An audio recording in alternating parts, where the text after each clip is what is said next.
আজ ইন্ডিয়াতে এমন একটা জিনিস এতটাই দামি যে মুকেশ আম্বানি, গৌতম আডানি, এমনকি টাটা সব কোম্পানি বিক্রি করে দেওয়া হলেও ইন্ডিয়ার জন্য সেই জিনিসটা কেউই কিনে দিতে পারবে না। সেটা কি, কেন আমি এমন বলছি, সবকিছু আমি তোমাদেরকে ডিটেলসে বলছি। তার আগে আমার চ্যানেল যদি ফার্স্ট টাইম হয়ে থাকো please like, comment, share, subscribe করে নেবে এমন ধরনের ভিডিও প্রত্যেকটা দিন দেখার জন্য। চলো ভিডিওটি শুরু করা যাক। সেটা আর কিছুই না, সেটা হলো ইন্ডিয়ার মানুষদের সিভিক সেন্স। রাস্তায় যেখানে প্লাস্টিক বোতল এমন ভাবে ফেলবে রাস্তা যেন তাদের বাবার।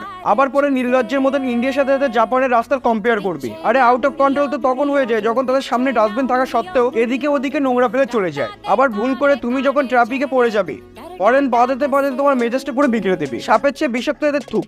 গুড়টাকে এমন ভাবে থুকবে যে ভালো ভালো লোহারও জং ধরে যায়।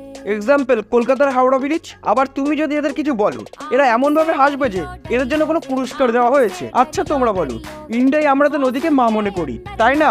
ওই মার আচরে প্লাস্টিকের নোংরা বোতল ফেলে ফেলে আমরা পুরো বন্ধ করে ফেলি। মাঝে মাঝে আমাদেরই কুকর্ম যারা আমাদের দেশে ঘুরতে এসেছে তারাই পরিষ্কার করে। আর দুঃখ তো তখন লাগে যারা সব রুলস ফলো করে তাদেরও এসব সহ্য করতে হয়। দেখো বদল তখনই হবে যখন স্কুলের সাথে সাথে মা বাবারা তাদের বাচ্চাকে সিভিক সেন্সের ইম্পর্টেন্ট ব্যাপারটা জানাবে আর সাথে সাথে নিজেরাও ফলো করবে।